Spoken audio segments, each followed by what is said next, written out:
हाय दोस्तों, एक नई वीडियो में आपका स्वागत है। इस वीडियो में हम लोग C T P G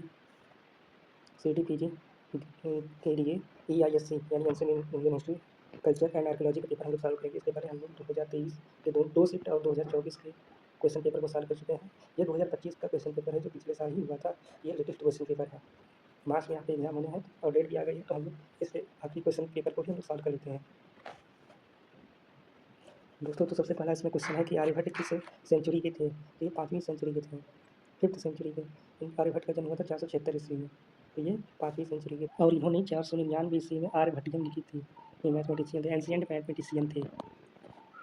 second question है क्रोनोलॉजिकल ऑर्डर में लगाना है, तो सबसे पहले इसमें मौर्य आएंगे। ये तीसरी चौथी ईसा पूर्व BC। फिर इसके बाद इंडो ग्रीक के बाद आएंगे आपके शक। इंडो ग्रीक के बाद आते हैं शक। ये पहली दूसरी ईसा पूर्व शताब्दी में और ये पहली शताब्दी के आसपास। तो इंडो ग्रीक के बाद आते हैं शक। फिर उसके बाद आएंगे गुप्तास और फिर उसके बाद आएंगे चालुक्यास। ये हो गया आपका सही क्रोनोलॉजिकल ऑर्डर, यानी सेकेंड वाला ऑप्शन आपका सही है। मौर्य से स्टार्ट होना चाहिए और मौर्य से केवल 2 ऑप्शन हो रहे थे, तो एक सेकेंड वाला आपका सही है। संस्कृत भाषा के नियमों को किसने सुव्यवस्थित किया? हूँ systemise the rule governing Sanskrit. तो इसका सबसे बेस्ट आंसर होगा पाणिनि। पतंजलि ने भी दिया था, लेकिन पाणिनि का अष्टाध्यायी एकदम सुव्यवस्थित, ज़्यादा ऑर्गेनाइज्ड, एकदम डेवलप ग्रामर की बुक है। संस्कृत के लिए बेस्ट बुक है। इसी के ऊपर भाष्य लिखे जाते हैं और बहुत से इसके कोड तो अभी तक ही नहीं पता चल पाया कि वो कहना क्या चाहता था। तो पाणिनि इसका करेक्ट ऑप्शन होगा। एनडीए ने भी इसको यहाँ पे आंसर दी में तो पाणिनि ही माना है। भारत ने सोने के सिक्के ढालने की कला किनसे प्राप्त की थी? तो यूनानी और रोमन से प्राप्त की थी। इंडो ग्रीक से सबसे पहले जो भारत में सिक्के ढालने के लिए और सोने के सिक्के लेके आए, जारी किए थे। लेखन कला भी इंडो ग्रीक के द्वारा आई थी, तो यूनानी और रोमन। और हम लोग को जानते हैं कि पहले रोम से हम लोग को व्यापार होता था, तो हम लोग को सोने के सिक्के मिलते थे। तो इसका करेक्ट ऑप्शन है यूनान एंड रोम्स।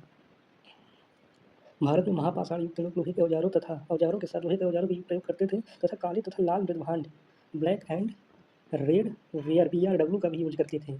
महापाषाण संस्कृति दक्षिण भारत में ज़्यादा फेमस है और ये लौ काल से संबंधित है और BRW कल्चर से भी संबंधित है। तो इसका आंसर हो जाएगा 4th, काले तथा लाल मृदभांड। दोस्तों, इलाहाबाद स्तंभ प्रशस्ति समुद्रगुप्त का है। ये किसका, इसमें कौन सा किसका निम्नलिखित में से अभिलेख भी है? ये मूल रूप से जो था अशोक का अभिलेख था। अशोक ने इसको कौशाम्बी में बनवाया था।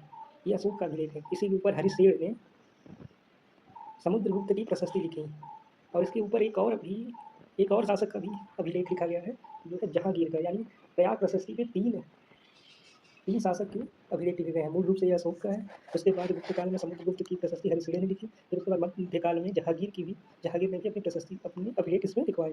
तो ये इसका आंसर होगा अशोक, क्योंकि जहांगीर नहीं तो अशोक होगा।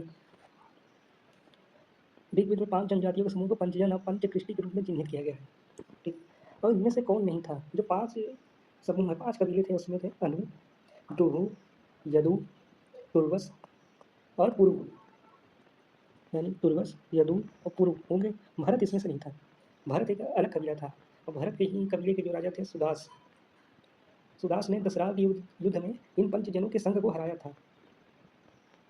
तो इसका करेक्ट आंसर होगा भरत, जो कि ऑप्शन नंबर 3 है। भरत एक पंचजन में से नहीं था। मगध की जो प्रारंभिक राजधानी थी वो राजगृह थी। मत्स्य की राजधानी विराटनगर थी और एक विराटनगर कहाँ है? मत्स्य राजस्थान। अवंती की राजधानी उज्जैन थी और अंग की राजधानी चंपा थी। ये 16 महाजनपद तथा उनकी राजधानियाँ इंपॉर्टेंट है, आप लोग इसको तैयार कर लेंगे। PYQ का मतलब ये नहीं होता कि केवल जो क्वेश्चन है उसको पढ़ के आंसर लगा के निकल जाए।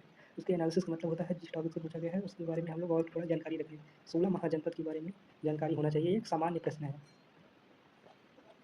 किस यज्ञ में रत्निन विंसी नामक एक अनोखा अनुष्ठान होता था? In which one of the following sacrifice include unique ritual known as रत्निन विंसी? तो किसमें होता था? यह राजसूय यज्ञ में होता था। इसमें क्या होता था? रत्न हविसी, जिसे कहते थे रत्न हविसी। इसमें क्या होता था? राजा अपने जाता था, जो रत्निन होते थे, 12 प्रकार के रत्निन होते थे, इनके जाता था घर और घर जाके हवि अर्पित करता था, जिससे जो रत्निन का है उनको समर्थन राजा को मिल सके। तो ये होता था राजसूय यज्ञ में। तो इसका करेक्ट ऑप्शन है 4, राजसूय यज्ञ। कौन सा नाटक यह बताता है कि चंद्रगुप्त द्वितीय का एक बड़ा भाई रामगुप्त था जो सिंहासन का वास्तविक उत्तराधिकारी था? तो ये बताता है देवी चंद्रगुप्तम। लिखा किसके द्वारा गया है? विशाख दत्त के द्वारा। विशाख दत्त के द्वारा। इसमें यह वर्णन है इसमें कि जब तक रामगुप्त बड़ा भाई था, पत्नी थी इनकी ध्रुव देवी, लेकिन ये निर्बल शासक था। शक आक्रमण हुआ तो ये कुछ कर नहीं पाया, तो चंद्रगुप्त द्वितीय ने शक आक्रमण से अपनी रक्षा की और अपनी भाभी की भी रक्षा की और भाभी से भी विवाह किया। अभिशाप दत्त की एक और पुस्तक है मुद्रा राक्षस, इससे भी क्वेश्चन आ सकते हैं। आपको इन सभी जो पुस्तक है जो अन्य ऑप्शन में दिए गए हैं उनके बारे में पता करना है कि किसके द्वारा लिखे गए हैं। इसका सही उत्तर है 4, देवी चंद्रगुप्त। CET PG में माइनस मार्किंग भी होती है, ठीक है। तो ऐसा जो क्वेश्चन है कि जो कोई स्पेशल क्वेश्चन हो या डाटा बेस हो तो उसको आप लोग अवॉइड कर सकते हैं। जैसे कि number of the clans figure in the Rigveda, तो ऋग्वेद में वर्णित कुल कबीलों की संख्या कितनी है? तो आंसर के अनुसार 300 कुल कबीले थे। ऋग्वेद में 300 कुल कबीले थे। ऋग्वेद में 275 बार जन का उल्लेख हुआ है, जन का उल्लेख हुआ है, और लगभग 300 कबीले हैं ऋग्वेद में। तो ये बहुत स्पेशल एंड फैक्चुअल क्वेश्चन है, अगर आपको पता है तो ठीक है, नहीं पता तो स्किप करिएगा। दोस्तों, हम लोगों ने ऊपर के क्वेश्चन में देखा है कि जो सबसे पहले जो मुद्राओं में लेखन, मुद्रा ढालने की प्रक्रिया प्रथा, ये सब किसने स्टार्ट किया था? तो इंडो ग्रीक ने स्टार्ट किया था। तो इंडो ग्रीक ने तो सबसे पहले शाही चित्रांकन इनके द्वारा कराया गया। शासकों के पोर्ट्रेट बनाना सिक्कों पे, उनकी नाम और उपाधियाँ उकेरी जाती थी, ये सब ये बैक्ट्रियन ग्रीक ने, इंडो ग्रीक यानी बैक्ट्रियन ग्रीक उन्होंने, यानी थर्ड वाला ऑप्शन सही है। एनटीए ने भी इसे थर्ड माना है। बुद्ध ने लोगों से मुक्ति पर अपना पहला उपदेश अपने 5 पूर्व साथियों को दिया। उनके पहले 5 शिष्यों को जल्दी सत्य का ज्ञान हुआ और वे अरहत बन गए, अरहत नहीं अरहत, अरहत बन गए। बौद्ध धर्म के अनुसार अरहत उसे कहते हैं जिन्होंने मुक्ति को पा लिया हो, यानी वो मुक्ति कैसे पाते हैं? बौद्ध धर्म में जीवन के दौरान मुक्ति मिल सकती है। बौद्ध धर्म के अनुसार अगर आपको पूर्ण ज्ञान हो गया हो तो आप मुक्त हो गए हैं। जिसको पूर्ण ज्ञान प्राप्त हो जाता है तो वो हो जाता है अरहत। तो यानी 5 शिष्यों को उनको ज्ञान प्राप्त हुआ और वे बन गए अरहत। कहाँ पे ये उपदेश दिया गया था? सारनाथ में। और इसे क्या कहते हैं? धर्म चक्र परिवर्तन। चलते हैं अगले क्वेश्चन की तरफ। गुप्त काल के दौरान एक व्यक्ति के विभिन्न पदों पर रहने के ज्ञात मामले हैं, यानी एक व्यक्ति अलग अलग पदों पर भी रह सकता है। समुद्रगुप्त के दरबारी कवि हरिसेन ने के रूप में कार्य नहीं किया है। तो जो इलाहाबाद प्रशस्ति अभिलेख हरिसेन के द्वारा खुलवाया गया है समुद्रगुप्त की प्रशंसा कर, तो उसमें जब हरिसेन अपने पद के बारे में बताता है तो बताता है वो कुमारा मात्य है, संधि विग्राहक है और महादंड नायक है। महापीलुपति वो नहीं है। महापीलुपति किसे कहते हैं? हाथियों की सेना का प्रमुख। जो हाथियों की सेना का प्रमुख होता है उसे कहते हैं महापीलुपति। तो हरिसेन महापीलुपति नहीं था, बाकी तीनों चीज था। यानी कि प्रयाग प्रशस्ति से 2 क्वेश्चन हम देख चुके हैं, ये इंपॉर्टेंट रहता ही नहीं, चाहे यूजीसी नेट हो चाहे सीईटी हो। ईसा पूर्व 3री शताब्दी यानी 3rd सेंचुरी BC में संपर्क भाषा यानी जन सामान्य की भाषा, जैसे लिंगुआ फ्रैंका यानी जन सामान्य की भाषा, संपर्क भाषा, 2 प्रकार की भाषाएं होती हैं। तो क्या थी? मेजर पार्ट ऑफ इंडिया में भारत में मुख्यतः कौन सी संपर्क भाषा थी? 2 प्रकार की। एक भाषा जो होती है जो विशिष्ट वर्ग बोलता था, एलिट क्लास बोलता था, एलिट क्लास में ज़्यादा फेमस है। एक भाषा होती थी जो जन सामान्य की भाषा होती है। जैसे अभी के समय में भारत में, उत्तर भारत में हमको बात करें तो एलिट क्लास क्या बोलता है? इंग्लिश बोलता है। एलिट क्लास जो रिसर्च करता है, जो बैंक में रहता है, जो जॉब करता है, वो इंग्लिश बोलता है। और जो जन सामान्य की भाषा है वो सामान्यतः हिंदी बोलता है उत्तर भारत में। उसी तरह जब 3री शताब्दी थी, 3री शताब्दी ईसा पूर्व था, तो जो एलिट क्लास था वो संस्कृत बोलता था, लेकिन जो जन सामान्य की भाषा थी, जो संपर्क भाषा थी, वो थी प्राकृत भाषा। प्राकृत भाषा जन सामान्य की भाषा थी।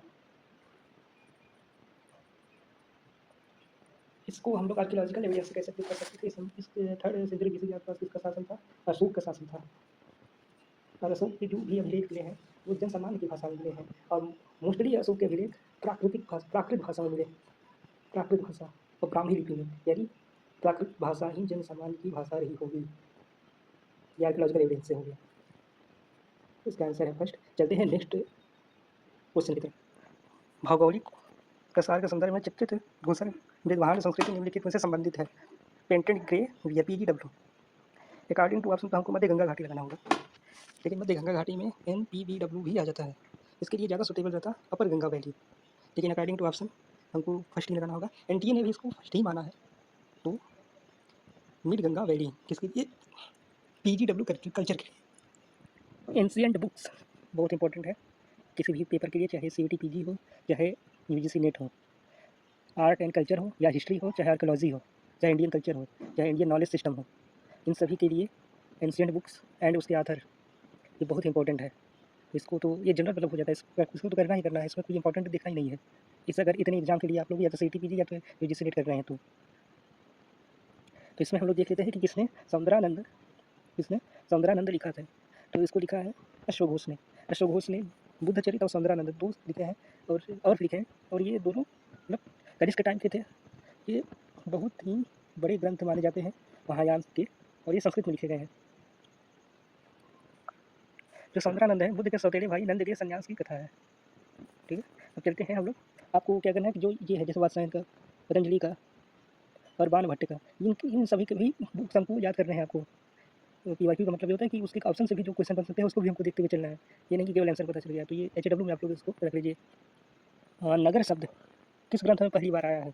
तो इनमें जो ऑप्शन है उसमें तो बृहदारण्योपनिषद में आया है नगर शब्द, लेकिन तैत्तिरीय आरण्यक में भी माना जाता है ये इसमें पहले आया। लेकिन ऑप्शन में तो जो है उसी के अकॉर्डिंग देखेंगे तो फोर्थ वाला सही है। बृहदारण्योपनिषद में पहली बार आया है, ऋग्वेद मत लगा दीजिएगा इसमें। रामगढ़ की पहाड़ियाँ जो छत्तीसगढ़ में है, वहाँ सीता बेंगा एक नाट्यशाला था, प्राचीन नाट्यशाला और जोगीमारा, ये मौर्यकालीन ब्राह्मणी लेखों के लिए प्रसिद्ध है। इनको कनेक्ट करने के लिए जो रामगढ़ के पहाड़ हैं, इनको इन दोनों जो आर्कियोलॉजिकल साइट्स हैं इनको कनेक्ट करने के लिए एक प्राकृतिक नेचुरल सुरंग बना है, यानी वो प्रकृति में अपने आप बना है। उसे क्या कहते हैं? तो उसे कहते हैं हाथी पोल इसलिए कि उसमें से हाथी भी गुजर सकती है, इसलिए उसको हाथी पोल कहते हैं। ये किस जिले में आपका पड़ेगा? सरगुजा छत्तीसगढ़ में। अजंता गुफाओं का शानदार स्थल सह्याद्री पहाड़ियों के घुमावदार हिस्से में बना हुआ है, जिसके बिल्कुल नज़दीक वाघोरा नदी बहती है। वाघोरा नदी के किनारे है, किस शेप में बना है? हॉर्स शू शेप में बना है। इसमें जो भी मतलब गुफाएं हैं सभी बौद्ध धर्म से संबंधित है। अजंता एलोरा की गुफाएं महत्वपूर्ण है। आर्कियोलॉजी और एंशिएंट इंडियन हिस्ट्री के स्टूडेंट को तो इसके बेसिक तो पता होने चाहिए। इंपॉर्टेंट टॉपिक हर एग्जाम में होता ही होता है, ये कोई अलग से स्पेसिफिक टॉपिक नहीं है। यूजीसी नेट हो चाहे सीयूटी पीजी हो, इसमें से क्वेश्चन तो आते ही आते हैं। और आपको क्या करना है, आपको जो आर्कियोलॉजिकल साइट्स है वो किस रिवर के किनारे हैं ये आपको बिल्कुल देख लेना है। क्योंकि रिवर ऐसी होती हैं कि जैसे लोथल, भोगवा नदी, तो पता नहीं चलता कि पहली बार हम लोग रिवर का नाम सुनते हैं, बहुत ही छोटी छोटी रिवर होती हैं। तो हमको रिवर और आर्कियोलॉजिकल साइट और रिवर किस रिवर के किनारे हैं उनको देख लेना है। कुषाण साम्राज्य का संस्थापक कौन था? कनिष्क मत लगाइएगा, ये बेसिक क्वेश्चन है, सीधी मिस्टेक हो सकती है। कुजुल कटभिसेस था कुषाण वंश का संस्थापक। जो भी राजवंश हैं उनके संस्थापक तथा अंतिम शासक पता होना चाहिए। तो सामान्य क्वेश्चन ये तो साइंस वालों को ही पता होता है, SSC वालों को भी, और एंशिएंट इंडियन हिस्ट्री को तो ये तो पता ही होना चाहिए। इसमें अगर गलती होगी तो मतलब ये सीधी मिस्टेक है, ये तो पता होना ही चाहिए। बेसिक क्वेश्चन है ये तो, स्कोरिंग क्वेश्चन है। चलते हैं नेक्स्ट क्वेश्चन की तरफ। तांत्रिक बौद्ध परंपरा के प्रारंभिक ग्रंथों में से एक है। आदि पुराण जैन धर्म का ग्रंथ है। चचनामा ये बौद्ध धर्म का नहीं है। इसमें फर्स्ट और सेकंड में आपको कंफ्यूजन हो सकती है। इसका सही उत्तर है मंजूश्री मूलकल्प। ये वज्रयान शाखा के तांत्रिक बौद्ध धर्म के क्रियातंत्र वर्ग का एक प्रमुख और सबसे पुराना ग्रंथ है। इसमें अनुष्ठानों, मंत्रों और कला का विस्तृत वर्णन मिलता है। तांत्रिक बौद्ध परंपरा के प्रारंभिक ग्रंथों में से एक है मंजूश्री मूलकल्प। निम्नलिखित में से किस विद्वान ने सुझाव दिया कि प्लीस्टोसीन के अंत में पर्यावरणीय परिवर्तनों ने खाद्य उत्पादन के लिए संभावनाएं खड़ी की? तो ये दिया था वी गॉर्डन चाइल्ड क्या? एग्रीकल्चर रिवोल्यूशन, न्यूलिथिक रिवोल्यूशन से मानते हैं। इनका कहना था कि जो प्लीस्टोसीन पीरियड के अंत में जलवायु के शुष्क होने के कारण मानव और जानवर पानी के सीमित स्रोतों के पास एकत्र हुए। जलवायु शुष्क हुई, स्रोत सीमित हुए, उसके आसपास वो बसने लगे, जिससे अंततः कृषि और पशुपालन की शुरुआत हुई। यानी उसके कृषि और पशुपालन के लिए एक माहौल बना, इन्वायरमेंट बना। जलवायु शुष्क नहीं होती तो ये सब एक साथ ना आते। जलवायु शुष्क हुई, माहौल बना, जिससे कृषि और पशुपालन की शुरुआत हुई। आंसर याद रखिएगा V Gordon Childe. Chronological order में लगाना है, लेकिन कोई भी बेसिक अगर आर्कियोलॉजी का स्टूडेंट है तो इसको लगा सकता है, क्योंकि सबसे पहले अलेक्जेंडर कनिंघम, इन्होंने 1870 के दशक में रिपोर्ट दी थी हड़प्पा के मोहरों के ऊपर। ठीक है, आर्यस बीस के तो अभी भी हैं, तो ये तो सबसे लास्ट में आएंगे। 1990 में इन्होंने धोलावीरा की खुदाई की थी। तो यानी डी जिसमें होगा वो मेरा डी जिसमें लास्ट में होगा वो मेरा करेक्ट ऑप्शन होगा, और सी जिसमें पहले में होगा। तो ये पहला ऑप्शन हमारा करेक्ट है। और बाकी भी देख लेते हैं। MR मुगल ने बहावलपुर में, पाकिस्तान के थे, MR मुगल ने बहावलपुर में जो चोलिस्तान में जो खुदाई की तो 1970 के दशक में। और SR राव ने लोथल की खुदाई की थी 1955 में। ये पूरा मतलब क्वेश्चन से रिलेटेड जानकारी। और सही क्रोनोलॉजिकल ऑर्डर। और कैसे लगाते हैं इसको, क्वेश्चन के ट्रिक से, ऑप्शन से एलिमिनेट करके हम लोगों ने लगाया। केवल 2 ही पता होंगे तब हम लोग कर लिए। तो इस तरह से आपको करना है कि जरूरी नहीं कि पूरे आपको ऑप्शन आते हो, एलिमिनेशन करना जरूर आना चाहिए। सिक्के के केवल एक तरफ एक उपकरण से टप्पा लगे पुराने, सबसे पुराने सिक्के किस काल के हैं? The earliest die struck coins with a device on one side of the coin only have been assigned to the चौथी शताब्दी का अंत। ईसा पूर्व चौथी शताब्दी का अंत। ये किस कॉइन के बारे में बात कर रहा है? आपने बताया पंचमार्ग कॉइन। पंचमार्ग कॉइन में जो डाइस है एकदम एक बार के एक ही साइड मतलब टप्पा लगा देते थे कि जो जिस बॉडी ने उसको, जिस इंस्टीट्यूशन ने उसको बनाया है, बस उसका मतलब पता चल जाता था, बस वही होता था पंचमार्क कॉइन में। उसका कोई शेप भी नहीं होता, इरेगुलर शेप होते थे पंचमार्क कॉइन का। ये शुरुआत है, मतलब सिक्के बनाने का ये शुरुआत है। और इसे किसी राजा महाराजा नहीं, व्यापारी संघों द्वारा इसे जारी किया जाता था। सबसे बड़ी बात, मोस्टली ये व्यापारी संघों द्वारा जारी किए जाते थे। ये बुद्ध काल के आसपास ये होते थे सिक्के, मौर्य काल के भी टाइम होते थे। यहाँ पे अगर गैर धार्मिक की जगह होता था गैर ब्राह्मण धार्मिक यानी गैर हिंदू धर्म रचनाओं के लिए संस्कृत का उपयोग करने वाले ज्ञात लेखक, पहले ज्ञात लेखक कौन थे? तो ज़्यादा ठीक रहता कि अशोघोष थे कनिष्क के समय। कालिदास नहीं, यहाँ पे पाणिनि भी हो सकता था, क्योंकि ये भी पाणिनि का अष्टाध्यायी ये किसी तरह व्याकरण का ग्रंथ है, तो ये गैर धार्मिक भी हुआ। लेकिन अकॉर्डिंग टू एनटीए आंसर की ये अशोघोष ने माना है। शायद ये गैर हिंदू धर्म से रिलेटेड करना चाहता, क्योंकि अशोघोष ने जो लिखा है, जैसा हम लोग अशोघोष वाले क्वेश्चन पे भी डिस्कस किया कि अशोघोष ने बौद्ध धर्म के ऊपर जो ग्रंथ लिखे हैं और ये ग्रंथ संस्कृत में थे, तो ऐसा करने वाले पहले थे। तो शायद एनटीए का मानना हो कि गैर हिंदू धर्म रचनाओं के लिए संस्कृत का उपयोग करने वाले पहले ज्ञात लेखक कौन थे, ये हो सकता है। ये किसके टाइम पे थे? तो कनिष्क के टाइम पे थे।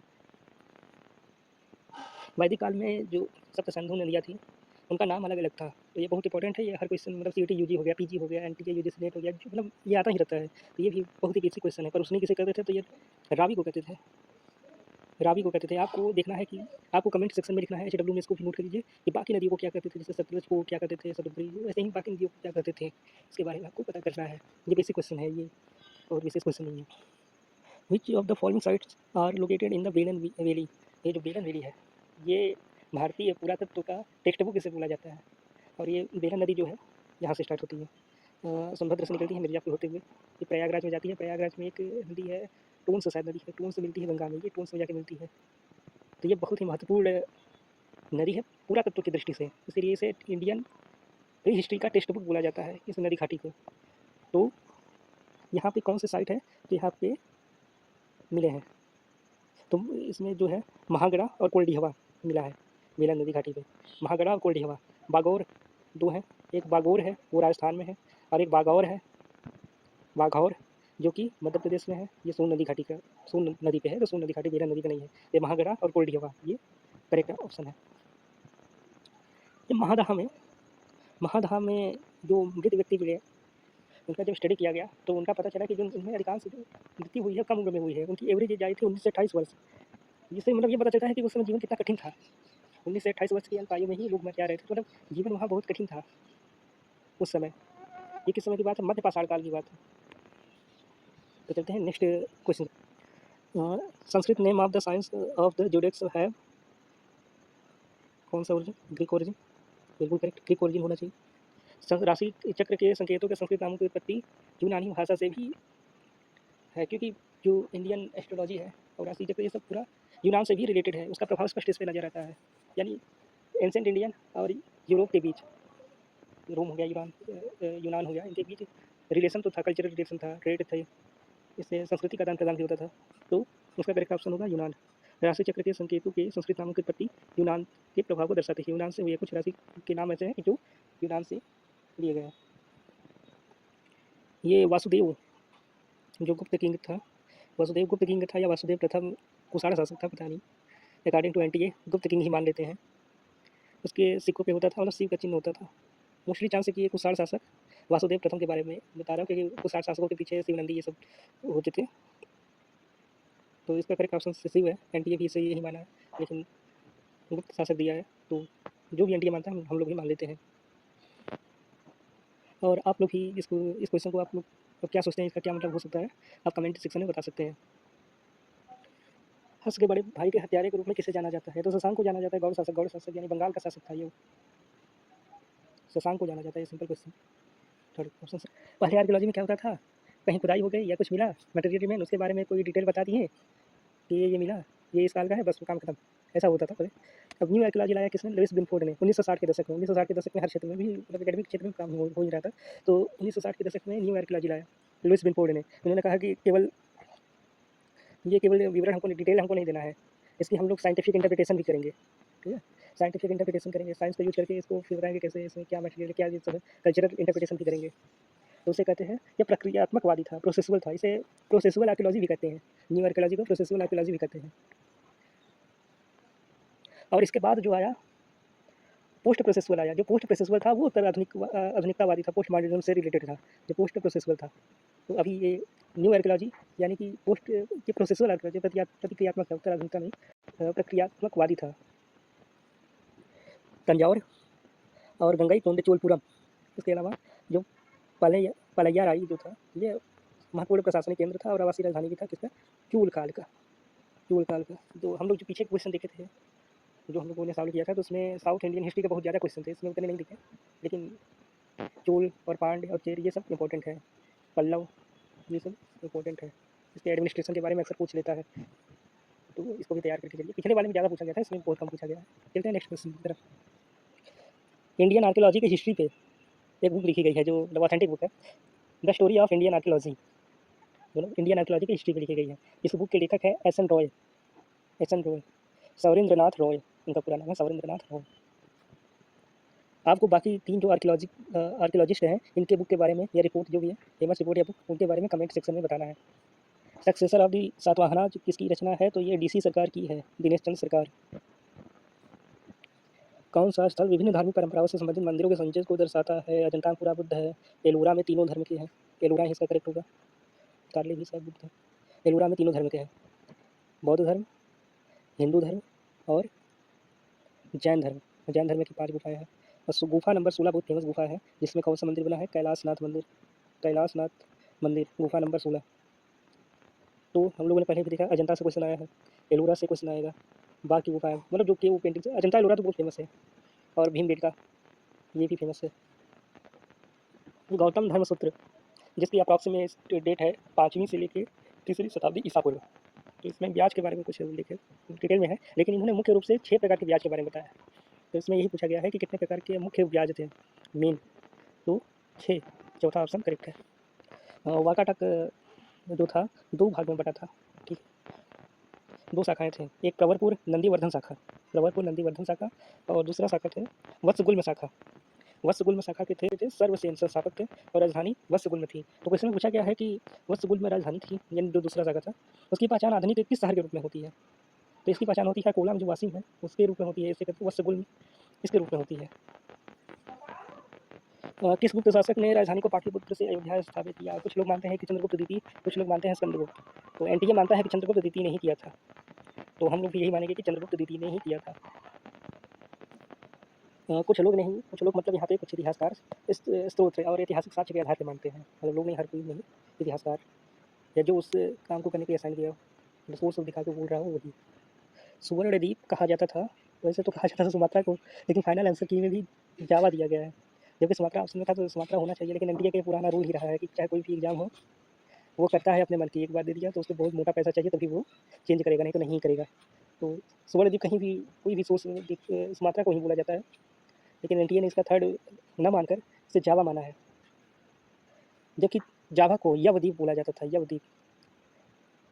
अब फिर से अगर क्वेश्चन रिपीट होता है सेम ऑप्शन के साथ, तो मुश्किल होगा कि कौन सा लगाएं। तो जो था सामने है कि सुवर्णद्वीप सुमात्रा को और यवद्वीप जावा को, लेकिन एनटीए का मानना है कि जावा ही करेक्ट ऑप्शन है। इंडो चाइना नेशन में कौन कौन शामिल है? तो इंडो चाइना में ना इंडिया है ना चाइना है, उसको इससे कन्फ्यूजन नहीं होना है। वैसे इसमें इंडिया चाइना है ही नहीं, इंडोनेशिया भी नहीं है, इंडोनेशिया भी नहीं है। इंडो चाइना में 3 नेशन है, वियतनाम, कंबोडिया और लाओस। लाओस जिसमें बाद में फ्रेंच ने कॉलोनी अपनी बनाई थी। भारत ने किस शताब्दी से इंडोनेशिया में जावा के साथ घनिष्ठ व्यापारिक संबंध स्थापित किए? ये 1ली शताब्दी। लेकिन ऑप्शन बहुत क्लोज है, तो अगर बिल्कुल क्लियर नहीं होगा तो इस पर रिस्क लेने लायक नहीं, क्योंकि 1ली 2री बहुत ही क्लोज ऑप्शन है, हिस्ट्री के हिसाब से क्लोज ऑप्शन है। तो 1ली शताब्दी में भारत ने इंडोनेशिया के साथ घनिष्ठ व्यापारिक संबंध स्थापित किए थे। तो पिछले वाले सेट में भी हम लोग देखे थे कि साउथ ईस्ट से ज़्यादा क्वेश्चन आ रहा था, और इस बारे में भी 3 क्वेश्चन लगातार हम लोग को मिल चुके हैं, यानी साउथ ईस्ट एशिया वाला पोर्शन हमारा इंपॉर्टेंट है, जो चोल से भी रिलेटेड है। महायान शाखा जो है बुद्ध धर्म का किसके शासनकाल में मतलब उदय ज़्यादा हुआ, ज़्यादा प्रोग्रेस किया, ज़्यादा प्रॉस्पर रहा, तो ये कनिष्क के शासनकाल में, क्योंकि हम लोगों ने देखा अश्वघोष ने संस्कृत में जो ग्रंथ लिखे थे, सौंदरानंदन, बुद्धचरित, ये सब महायान शाखा के थे। तो महायान शाखा कनिष्क के टाइम में ज़्यादा प्रगति किया, यानी कि इसके उदय का काल था कनिष्क शासनकाल। अजंता में प्रसिद्ध नवी गुफा का आकार है रेक्टेंगुलर है, मोस्टली गुफा जो है रेक्टेंगुलर है। तो ये 9वीं और 10वीं गुफा बहुत पुरानी, मतलब पुरानी रहेंगी तो कौन सा रहेगा, हीनयान रहेगा, हीनयान के होंगे, जो थोड़ा नए होंगे वो महायान के होंगे। और ये क्या है, हीनयान का चैत्य वैसे तो अर्धवृत्ताकार होते हैं, लेकिन जो एक्सकवेट किया गया ये आयताकार है, नवा गुफा आयताकार है। दोस्तों आर्यों की 2 शाखाएं थी, एक तो ईरान के साइड चली गई और एक इधर भारत के साइड आ गई। तो वो ईरान के साइड जो थे और जो भारत के साइड थे, इनका था ऋग्वेद मुख्य ग्रंथ था, और ईरान के साइड जो गए उनका जैन अवस्था था। ऐसा किस आधार पर बोल सकते हैं, क्योंकि जैन अवस्था और ऋग्वेद इसमें बहुत से मैचिंग होते हैं, बहुत से मैचिंग। तो इसमें हम लोग लगा सकते हैं, इसमें क्रोनोलॉजिकल आर्डर में लगाना है तो हम लोग कह सकते हैं कि जो जैन अवस्था है ये ऋग्वेद के लगभग काल की है, तो ये सबसे पहले आएगी इनमें से, महाभारत से दिग्निकाय इन सबसे पहले आएगी। तो सी से स्टार्ट होना चाहिए, अब सी से दूसरा और तीसरा ऑप्शन स्टार्ट हो रहा है। फिर आएगा जो प्रारंभिक बुद्ध काल में दिग्निकाय लिखी गई थी, दिग्निकाय। तो सी के बाद आना चाहिए ई, यानी ये थर्ड ऑप्शन सही है, लेकिन बाकी चीज़ों को भी देख लेते हैं। सी के बाद ई, उसके बाद इसमें दिया है ए, अर्थशास्त्र न देकर ये इंडिका को दिया है, ठीक है, अर्थशास्त्र न देकर ये इंडिका को दिया है। लेकिन इसका भी एक वजह हो सकता है, क्योंकि अर्थशास्त्र स्टार्ट हुआ था, लेकिन इसका संकलन होते होते ये इंडिका लिख चुकी होगी मेगास्थनीज के द्वारा। तो हो सकता है एनटीए ने ये सोचा हो कि अर्थशास्त्र संकलित ग्रंथ है और जिसका संकलन इंडिका के बाद तक चला हो, जिससे इसने क्रोनोलॉजी ऑर्डर में अर्थशास्त्र को बाद में रखा और इंडिका को पहले रखा, क्योंकि अकॉर्डिंग टू एनटीए भी थर्ड ऑप्शन सही है। और बाकी चीज़ें तो मतलब सामान्य है, केवल यही चीज़ इसमें देखने वाली थी। तो एक और क्रोनोलॉजिकल ऑर्डर में लगाना है, लेकिन सीटी पीजी की लेवल को आप देख सकते हैं कि यूजीसी नेट से कितना डाउन है, तो इसलिए आपको घबराना नहीं है। लेकिन हाँ, इसमें ये माइनस मार्किंग है, यही थोड़ा वो है कि जो भी क्वेश्चन करना है सिली मिस्टेक नहीं करना है कि जहाँ प्लस होने की बजाय हम लोग माइनस में हो जाए। तो इसमें क्रोनोलॉजिकल ऑर्डर लगाना है। तो मध्य पूरा पाषाण काल 3 भागों में, निम्न, मध्य, उच्च पूरा पाषाण काल, उसके बाद मध्य पाषाण काल आएगा, फिर नव पाषाण काल आएगा, फिर आएगा ताम्र पाषाण काल, फिर आएगा लौह काल। तो सबसे पहले आना चाहिए ए, 2 ऑप्शन है, पहला और तीसरा। फिर आना चाहिए मध्य पाषाण काल, यानी तीसरा ऑप्शन करेक्ट है। बाकी हम लोगों ने इसके ऊपर डिस्कस कर लिया है। ये क्रोनोलॉजी ऑर्डर लगाना है, ये थोड़ा क्लोज हो सकता है, क्योंकि इसमें बहुत क्लोज जो राजवंश है जो ओवरलैप करते थे उनके बारे में दिया है, तो ये क्लोज हो सकता है, ये थोड़ा हार्ड है। तो अगर आपको श्योर ना हो तो इस पर रिस्क नहीं लेना चाहिए। बाकी हम लोग इसको डिस्कस कर लेते हैं। सबसे पहले जो आए थे इसमें हिंद यूनानी इंडो ग्रीक आए थे, और ई से 2 ऑप्शन स्टार्ट होते हैं, ठीक है। फिर इसके बाद शक आए, ई के बाद ए, यानी थर्ड वाला इसमें भी सही है, ये बाई ऑप्शन बनाने के लिए। फिर इसके बाद आए डी यानी पार्थियन, फिर आया कुषाण, और लास्ट में आया इंडो ससानियन, सबसे लास्ट में आया। यानी कि हम क्रोनोलॉजिकल ऑर्डर में हमको पूरा भी नहीं पता रहेगा, 1-2 क्रोनोलॉजी पता है, अगर उससे ऑप्शन देख रहे हैं मैच हो जा रहा है तो हम लोग रिस्क ले सकते हैं। अगर ये हार्ड क्वेश्चन होता तो ऑप्शन से उतना नहीं बन पाता, हार्ड पेपर होता तो। इसका ऑप्शन थर्ड सही है। चलते हैं नेक्स्ट क्वेश्चन की तरफ। क्रोनोलॉजी ऑर्डर में लगाना है, तो सबसे पहले आया हमारा उपमहाद्वीप में, भारतीय उपमहाद्वीप में नवपाषाणकालीन बस्ती बनी मेहरगढ़ में। फिर इसके बाद आया हमारा कुम्हार के चाक का आविष्कार, इसके जस्ट बाद आएगा कुम्हार के चाक का आविष्कार, जो मेहरगढ़ के जस्ट बाद, मेहरगढ़ के लगभग समय में पहले बस्ती बनेगी तभी ना चाक बनेगा।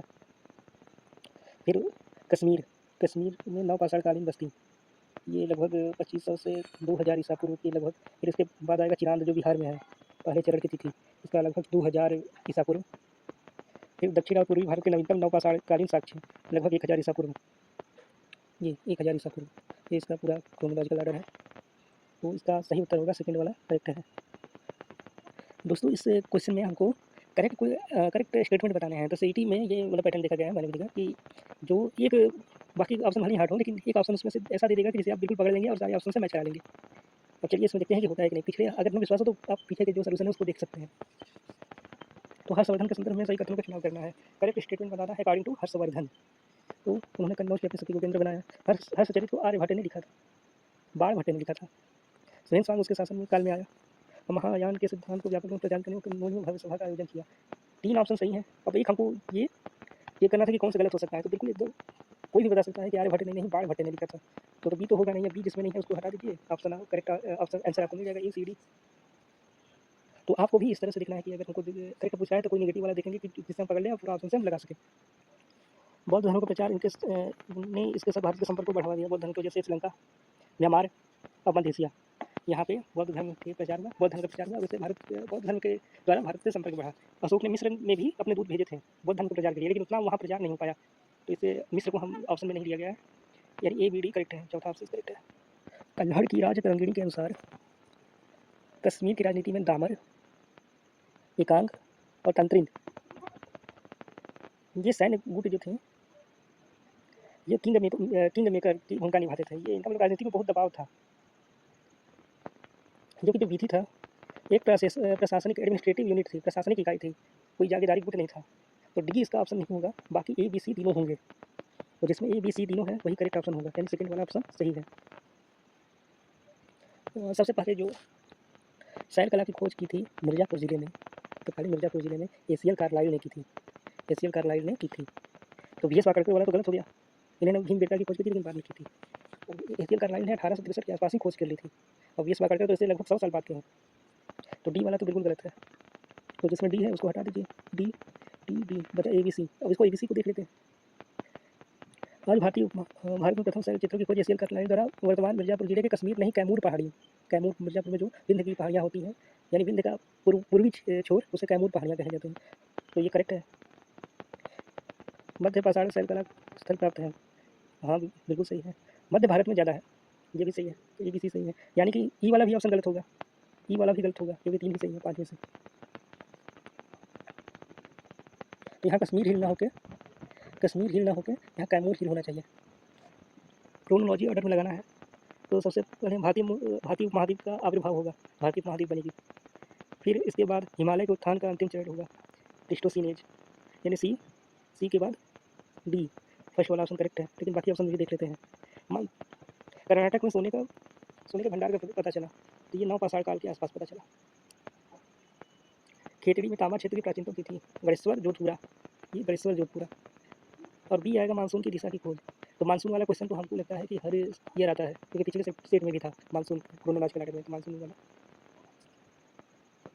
चलते हैं नेक्स्ट क्वेश्चन। ठीक है, आर्य शर्मा द्वारा सुझाए गए मौर्य साम्राज्य के पतन के कारणों की पहचान कीजिए। आर्य शर्मा कौन थे? रामचंद्र शर्मा एक मार्क्सिस्ट है। मार्क्सिस्ट क्या करता है? इकोनॉमिक को सेंटर में रखता है, तो वित्तीय संकट तो वो रखेगा ही रखेगा, ये तो सब में है, इससे बना नहीं बात। अकाल की कोई बात नहीं की थी उन्होंने, तो बी तो होगा नहीं। तो बी जहाँ है उसको हटा दीजिए, यानी 2 और 3 गए। पश्चिमोत्तर सीमा प्रांत की उपेक्षा को उन्होंने माना था कि कारण हो सकता है, चीन की महान दीवार हो सकता है। पश्चिमोत्तर सीमा प्रांत की उपेक्षा को उन्होंने कारण माना था, और उन्होंने माना था कि प्रांत में जो दमनकारी शासन है उसकी वजह से भी मौर्यों का विघटन हुआ। तो केवल ए सी डी करेक्ट है, केवल ए सी डी करेक्ट है। पानी की कमी को उन्होंने नहीं माना था, तो केवल ए सी डी करेक्ट है। एनटीए का भी यही मानना है, ये सही आंसर है। एक और क्रोनोलॉजिकल ऑर्डर में लगाना है, जो किताब है उनको लगाना है। तो सबसे पहले लिखा गया पाणिनि के अष्टाध्यायी, ये लिखा गया है लगभग 5वीं से 4वीं शताब्दी ईसा पूर्व। त्रिपिटक सहित इसके बाद प्रारंभिक बौद्ध ग्रंथों का संकलन पूरा, तो ये मौर्य काल के आसपास कंप्लीट हुआ होगा। फिर इसके बाद आता है चरक और सुश्रुत संहिता। फिर इसके बाद पुराणों का संकलन 4वीं शताब्दी तक। फिर इसके बाद आता है आर्यभट्ट और वराहमिहि द्वारा खगोल विज्ञान और गणित पर ग्रंथ लिखे गए, ये सबसे लास्ट में आएगा। सी वाला सबसे लास्ट में आएगा। तो स्टार्ट होगा हमारा डी से और एंड होगा सी से, यानी सेकंड वाला करेक्ट है। अलेक्जेंडर कलिंगम ने अशोक के शिलालेखों पर एक खंड प्रकाशित किया 1877 में। एपिग्राफिका इंडिका का पहला अंक 1888 में आया था। एशियाटिक सोसाइटी बंगाल की स्थापना फेमस है विलियम जोन्स द्वारा 1784 में। और जेम्स प्रिंसप का ब्राह्मी वाचन, ये जेम्स प्रिंसप 18वीं शताब्दी के फर्स्ट हाफ में थे, 19वीं शताब्दी के फर्स्ट हाफ में थे, तो ये 1837। और दक्षिण भारत के शिलालेखों की ये पत्रिका एपिग्राफिका कर्नाटका का पहला अंक, ये 1886 में आया था बी एल राइस द्वारा, 1886 में बी एल राइस द्वारा आया था। तो ये पूरा हर इवेंट का जो डेट है हमको पता चल गया, तो क्रोनोलॉजी में कुछ भी पूछे हम बता सकते हैं। नेक्स्ट क्वेश्चन पे दोस्तों चलते हैं। तो क्रोनोलॉजिकल ऑर्डर में लगाना है। तो सबसे पहले हमको बताया कि इंडो ग्रीक आए थे, विदेशी शासन में इंडो ग्रीक आए थे, और इनमें सबसे लास्ट में होना चाहिए अरबों की जिंदगी जो जितने भी ऑप्शन हैं। तो हमारा जो सी से स्टार्ट हो और बी में एंड हो तो थर्ड वाला ही हमको मिलता है। यानी सी के बाद आएगा ए कनिष्क राजारोहण, फिर उसके बाद डी सातवाहनों शासक द्वारा भूमि अनुदान का प्राचीनतम अभिलेख की प्रमाण। लेकिन ये तो लगभग पहली सेंचुरी BC ई की है और कनिष्क राजारोहण 78 सेंचुरी BC में हुआ था, कॉमन एरा सी में हुआ था। लेकिन एनटीए ने भी इसको थर्ड माना है, तो थर्ड ही माना सही होगा according to option. Time period दिया गया है एक साइड और दूसरे साइड जो रीजनल कल्चर है उनसे मैच कराना है कि कौन से टाइम पीरियड में कौन से कल्चर है। तो पहला का हो जाएगा थर्ड आहार कल्चर, इसका टाइम पीरियड होता है 2100 से 1600 ईसा पूर्व। मालवा कल्चर का टाइम पीरियड है 1700 से 1200 ईसा पूर्व। यहाँ पे 1700 की जगह सी में 1700 की जगह 700 होगा। 1400 से 700 ईसा पूर्व है जोरवी का और 2000 से 1800 ईसा पूर्व है कायथा का। ये हो गया सही मैचिंग। यहाँ पे 1400 से 700 होना चाहिए ना कि 1700। जो रेडियो डेटिंग टेक्निक है इसको विलियर्ड लिबी द्वारा इसकी खोज की गई थी और ये अमेरिकन थे, अमेरिकन अमेरिकन वैज्ञानिक थे और इसके लिए इनको 1960 में नोबेल प्राइज़ भी मिला है। किसके लिए? रेडियो C14 डेटिंग के लिए 1949 में खोजा था, अमेरिका के थे, किसने खोजा था? विलियर्ड लिबी ने, और 1960 में इनको नोबेल मिला। नेक्स्ट क्वेश्चन भी क्रोनोलॉजिकल ऑर्डर में लगाना है, जो इवेंट्स हुए थे उनको क्रोनोलॉजिकल ऑर्डर में लगाना है। तो सबसे पहले तो हम देख लेते हैं कि सांची को विश्व धरोहर घोषित किया गया था, ये तो लास्ट में होना चाहिए क्योंकि ये 1989 को हुआ था, तो जितना पुराना नहीं है तो कोई भी लास्ट में होना चाहिए। तो हमारा लास्ट में डी होना चाहिए, डी से 3 ऑप्शन खत्म होते हैं। ट्रेजर ट्रोव अधिनियम आया था 1878 में। भारतीय कलकत्ता संग्रहालय की स्थापना हुई थी 1814 में। और जॉन मार्शल का हम लोग को पता है कि 1902 से लेकर 1928 तक ये DG ऑफ ASI थे, 1928 तक। तो इन सारे डेट्स के बाद ही इनका आएगा। तो और H कूल को नियुक्त किया गया था 1881 में, यानी कि बी पहले आना चाहिए, बी और डी लास्ट में आना चाहिए। तो विकल्प 4 ही बचता है, लेकिन यहाँ पे सी पहले आ गया है ई से, सी पहले आ गया है ई से, क्योंकि सी तो है 1881 और ई है 1878। लेकिन एनटीए ने भी इसको माना है तो और ड्रॉप भी नहीं किया है, तो करेक्ट यही है, फाइनल आंसर ये है। बाकी हम लोगों ने डेट से इसको देख लिया कि कौन किस ईयर हुआ था। पूरा आर्कियोलॉजिकल डेटिंग की विधियाँ एक साइड दी गई है और उसको मैच कराना है कि मतलब कहाँ यूज होता है। तो पोटेशियम आर्गन कहाँ यूज होता है? जहाँ पे करोड़ों साल पुराने ज्वालामुखी वोल्केनिक रॉक्स हो, तो यानी इसका होगा 1 लाख से अधिक पुरानी ज्वालामुखी चट्टानों के लिए। इसके लिए हम पोटेशियम आर्गन विधि यूज करते हैं। कार्बन 14 यानी कार्बनिक सामग्री जैसे चारकोल लकड़ी, इन सबों का 50 से 60,000 साल तक इसका डेटिंग हम देख सकते हैं। यानी कि पोटेशियम आर्गन से हम लोग 50,000 से लेकर करोड़ साल तक, 30 करोड़ साल तक देख सकते हैं। और इसका कार्बन 14 से 50,000 तक मैक्सिमम देख सकते हैं। और इलेक्ट्रॉन चरण अनुनाद से हम लोग सैकड़ों हज़ार साल वाले हड्डियों के खोल को देख सकते हैं। और एमिनो एसिड के एनालिसिस से हम लोग 1 साल पूर्व तक की हड्डियों को भी देख सकते हैं, डेटिंग कर सकते हैं। ये डेटिंग टेक्निक थी और वो किसके लिए ज़्यादा यूजफुल है उसको मैच कराना था। सही कथन की पहचान करनी है। आधुनिक दिल्ली और उसके आसपास कई पहाड़ी युगों शहर है। अनंगपुर दिल्ली बस, दिल्ली दक्षिणी दिल्ली और आसपास के पहाड़ी युगों में 200 से अधिक पहाड़ी युगीन स्थलों की पहचान हुई, तो इतने नहीं पाए गए हैं। 43 है, फिर भी 100 से भी कम, तो 43 साइट से पाए गए हैं। 1983 में JNU के परिसर में एक मल्टी असुलियन हस्तक कुठार मिला है, करेक्ट है। अनंतपुर के खुदाई में हजारों प्रारंभिक और उत्तर असुलियन उपकरण मिले हैं, करेक्ट है।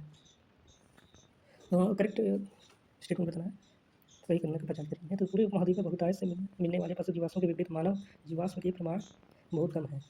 यानी कि सब कॉन्टिनेंट में जो होमोनिड हैं उनके फॉसिल बहुत कम मिले हैं और एनिमल के फॉसिल बहुत ज़्यादा मिले हैं, तो ये करेक्ट स्टेटमेंट है। इसका अपवाद ये है कि 1982 में अरुण सोनोकिया ने हथनौरा से नर्मदा मानव को खोजा था, उसका स्कल मिला था। लेकिन बाकी एनिमल्स के कंपेयर में होमोनिड यानी मानव के कम जीवाश्म मिले हैं। 19वीं शताब्दी से शिवालिक पहाड़ियों में वानरों के जीवाश्मों के कई अवशेष मिले हैं, ये भी करेक्ट है कि इस क्षेत्र में उत्तर पश्चिमी भारत और पाकिस्तान के शिवालिक पर्वतमाला से कई प्राचीन कपियों एप्स के जीवाश्म मिले हैं। और संयुक्त रूप से शिवालिक पहाड़ियों से मिले बंदरों के जीवाश्मों को संयुक्त रूप से शिवालिकों के देववानर की संज्ञा दी गई है, बिल्कुल करेक्ट है, क्योंकि इनका जो नामकरण हुआ है हिंदू देवी देवताओं महाकाव्यों के पात्रों के आधार पर हुआ है। जैसे इनके नाम हैं रामापिथेकस, शिवापिथेकस, ब्रह्मापिथेकस, सुग्रीवापिथेकस, ऐसे नाम हैं। तो ABC करेक्ट है। डी श्रीलंका में किसी भी गुफा स्थल से 3700 से 10,500 बिफोर प्रेजेंट BP, जैसे BP बोलते हैं बिफोर प्रेजेंट के बीच संदर्भ में आधुनिक मनुष्य को पूर्वावशेष नहीं मिले हैं, ये गलत है। क्योंकि श्रीलंका में फाइयान की गुफा और बटाटुम्बा की गुफा से अवशेष मिले हैं, आधुनिक मानव के अवशेष मिले हैं, तो ये वाला गलत है, डी वाला गलत है, बाकी तीनों सही है। तो ABC पहला ऑप्शन करेक्ट है। मौर्य काल में जो कुक होता था वो रिकॉर्ड रखने वाला होता था, अकाउंटेंट रिकॉर्ड कीपर उसे कहा जाता था। तो ये का होगा 2, ये का होगा 2, तो केवल एक ही ऑप्शन है, पहला ऑप्शन। ग्राम भेदक होगा जो गांव का सेवक होता था। और ब्रह्म विग्रह मतलब कि गाँव का जो बुजुर्ग होता था। लेकिन अब ग्राम गुप्ता को गुप्त एजेंट को बोला जाएगा, लेकिन ऐसा नहीं था, क्योंकि बाकी तीनों को मिलाने पर केवल एक ही ऑप्शन करेक्ट होता है। तो ये वाला मानना ही होगा कि गुप्त एजेंट था, लेकिन ग्राम गुप्ता होता था, गाँव कम किया। एक करेक्ट स्टेटमेंट वाला फिर से क्वेश्चन आ गया। चार्ल्स डार्विन की पुस्तक द ओरिजिन ऑफ स्पीशीज 1864 में प्रकाशित हुई थी, करेक्ट है। इस पुस्तक में बताया गया है कि एडाप्टेशन गोद लेना नहीं होगा। एडाप्टेशन मतलब कि अनुकूलन, अनुकूलन के कारण नई प्रजातियों का उदय कैसे हुआ, बिल्कुल करेक्ट है। यह पुस्तक बताती है कैसे प्राकृतिक चयन की प्रक्रिया सबसे योग्य लोगों को जीवित रखती है, ये भी करेक्ट है। ये ABC करेक्ट है। और ये कैसे गलत होगा कि जो ये पुस्तक आई थी मेंस प्लेस इन नेचर, ये 1863 में आई थी, और चार्ल्स डार्विन का काम 1859 में हो गया था, तो प्रभावित कैसे होगी जब उसके पहले ही आ गई। तो ये डी वाला गलत है, ABC इसमें सही है, तो थर्ड वाला ऑप्शन करेक्ट है, क्योंकि ये लेट आई थी 1863 में। विभिन्न राजवंश और उनका जो कैपिटल था, राजधानी कहाँ थी, ये मतलब पता होना चाहिए। सिंपल क्वेश्चन से कर सकते हैं, पिछला वाला क्वेश्चन स्किप किया जा सकता है, लेकिन ये नॉर्मल क्वेश्चन है, तो ये तो मतलब स्कोरिंग वाला है। तो चालुक्यों की राजधानी थी बादामी, पल्लवों की राजधानी थी कांचीपुरम, कांचीपुरम, पांड्य की राजधानी थी मदुरई, और कलचुरी की राजधानी थी त्रिपुरी, त्रिपुरी डाहर। जो राजस्थान का आहार है, यहाँ पे तांबे के उपकरण बहुत प्रचुरता में मिले हैं ताम्र संस्कृति में, तो इसलिए इसको तांबावती कहा जाता है। तो आहार इसका करेक्ट आंसर होगा। करेक्ट आंसर बताना है पॉइंट्स को लेकर। तो भारतीय उपमहाद्वीप में सिक्कों के सबसे पुराने साहित्य का पुरातात्विक साक्ष्य 4वीं-3वीं शताब्दी ईसा पूर्व के हैं। 5वीं से 6वीं शताब्दी ईसा पूर्व में मिल जाते हैं। बौद्ध काल में पहले भी हम लोग क्वेश्चन कर चुके हैं पिछले सेशन में भी। बौद्ध काल में जो सिक्के थे, पंचमार्क कॉइन थे, उनकी शुरुआत हो चुकी थी। तो अभी हम इस पर डाउट है, ऑप्शन के हिसाब से देखते हैं कि करेक्ट होगा कि नहीं। भारतीय सिक्का भारत प्रणाली की मूल इकाई एक लाल और एक काला बीज था, जिसे रत्ती के रूप में जाना जाता था, ये करेक्ट है। और भारतीय उपमहाद्वीप में पाए जाने वाले सबसे पुराने सिक्के पंचमार्क कॉइन है, ये भी करेक्ट है। पंचमार्क कॉइन नियमित नहीं होते थे, रेगुलर नहीं होते, इरेगुलर शेप में होते थे, कोई उनका निश्चित शेप नहीं होता था, टप्पे लगाए जाते थे, इरेगुलर शेप होते थे, तो डी गलत है। बी यहाँ पे है, यानी 3 4 तो होगा नहीं, केवल B C दिया है, तो केवल हम लोग बी और सी को मानेंगे सही, करेक्ट है, क्योंकि ये तीसरी चौथी नहीं 5वीं 6वीं शताब्दी ईसा पूर्व में भी हमको पंचमार्क कॉइन की शुरुआत देखने को मिल जाते हैं। सही कथन हमको पता करना है, 3 तो सही है, ये कोई निगेटिव हमको खोजना होगा, तो उसको हम लोग खोज लेंगे तो आंसर हमारे सामने हो जाएगा। तो यहाँ पे बी निगेटिव एक दिख रहा है कि अशोक के अभिलेखों की ब्राह्मी एक विस्तृत लिपि नहीं थी, ये गलत है। और बाकी भारतीय उपमहाद्वीप में समझ आने वाले प्राचीनतम अभिलेख 4वीं शताब्दी ईसा पूर्व में, करेक्ट है। ब्राह्मी और खरशी दोनों लिपियाँ वर्णमाला और शब्दांश लिपियों के बीच की हैं, करेक्ट है। और पाणिनि की अष्टाध्यायी लिपि शब्द को संदर्भित करती है, ये भी करेक्ट होगा ही होगा, क्योंकि बी वाला करेक्ट नहीं है। तो इसका A C D यानी पहला वाला करेक्ट होगा। कपालिक क्या होता है, एक शैव संप्रदाय है कपालिक। अग्रहार क्या होता है, जो ब्राह्मण को दान में दी गई भूमि है। और आयुक्त क्या होता है, एक आधिकारिक पदनाम है। तो एरी पट्टी एक ही बचा, एक भूमि जिसके राजस्व का उपयोग सिंचाई की टंकी के रखरखाव के लिए किया जाता है। तो हम लोग वही ऑप्शन भी हम लोग बना सकते हैं, यानी एरी पट्टी हमको नहीं पता था, लेकिन बाकी ऑप्शन हमको पता थे, तो एरी पट्टी हमको पता चल गया। महाजनपद और उनकी राजधानियों से राजवंश और राजधानियों से हमको लगता है ये दूसरा या तीसरा या उससे ज़्यादा वाला क्वेश्चन है। 2-3 हम लोग पहले भी कर चुके इसी सेट में, तो ये तो मतलब याद होना ही चाहिए, अगर नहीं पढ़ें तो पढ़ लीजिए। राजधानियाँ और राजवंश, तो काशी का होगा वाराणसी, सूर्यसेन का मथुरा, कौशल श्रावस्ती, और अंग का चंपा, अंग का चंपा, ये करेक्ट मैचिंग। आर्कियोलॉजिस्ट और उनके बुक को मैच कराना है, तो NR बनर्जी ने लिखी है आयरन एज इन इंडिया, यानी हो गया ए का सेकेंड। और बी के थापर की पुस्तक है recent archaeological discovery in India, यानी बी का 1। और सी का दिलीप चक्रवर्ती ने लिखा है the archaeological of ancient Indian cities. NTA के ट्रांसलेशन में थोड़ा गड़बड़ है, इंग्लिश में बिल्कुल सही लिखा है दिलीप चक्रवर्ती का एंशियंट इंडियन सिटीज़, यानी सी का थर्ड। यानी कभी भी कोई डाउट हो कि इंग्लिश वाला सही होगा कि हिंदी वाला सही होगा, इंग्लिश वाले को ही लिखना है। वो लैंग्वेज आप हर सब्जेक्ट मतलब हर क्वेश्चन के लिए चेंज कर सकते हैं अपने एग्जाम में। और के सिन्हा का बचा एक्सकवेशन एट सरस्वती, यहाँ भी गड़बड़ है, ये सरस्वती नहीं श्रावस्ती होगा, एक्सकवेशन एट श्रावस्ती, इसको तो ड्राफ्ट होना चाहिए, लेकिन NTA ने नहीं किया, बाकी सब ठीक है, यानी डी का 4, ये हो गया सही मैच। हिस्टोरियन और उसके बुक को मिलाना है, तो मार्क ब्लॉक एनएस स्कूल से रिलेटेड है, तो इनकी पुस्तक है द हिस्टोरियन क्राफ्ट। EH का फेमस बुक है what is history. SM Ali की बुक है जियोग्राफी ऑफ पुरानास। और SC राय चौधरी की बुक है स्टडीज इन एंशियंट एंटिक्विटीज़, ये हो गया करेक्ट मैचिंग। जो सामंत होते थे वो राजा के अधीनस्थ भूमि मध्यस्थ होते थे। सेट्टी जो होते थे, सेट्टी या चेटियार, उसे एक व्यापारी बोल सकते हैं हम प्राचीन काल के। संसार मतलब कि स्थानांतरण का चक्र, जहाँ पे हर चीज़ परिवर्तित होता है, हर चीज़ परिवर्तित होता रहता है, उसे कहते हैं संसार। और पल्ली पल्ली को बोलते हैं हैमलेट, हैमलेट यानी एक बस्ती, एक छोटी सी बस्ती, उसे बोलते हैं पल्ली। तो इस तरह हम लोगों ने CVT PG 2025 का archaeology ancient Indian history culture EISC का हम लोगों ने पेपर सॉल्व कर लिया है। इसके पहले भी हम लोगों ने 2023 के दोनों सेट और 2024 का जो क्वेश्चन पेपर हुआ था उसको भी सॉल्व किए हैं। आप लोगों को आपके एग्जाम के लिए बहुत शुभकामनाएं, धन्यवाद।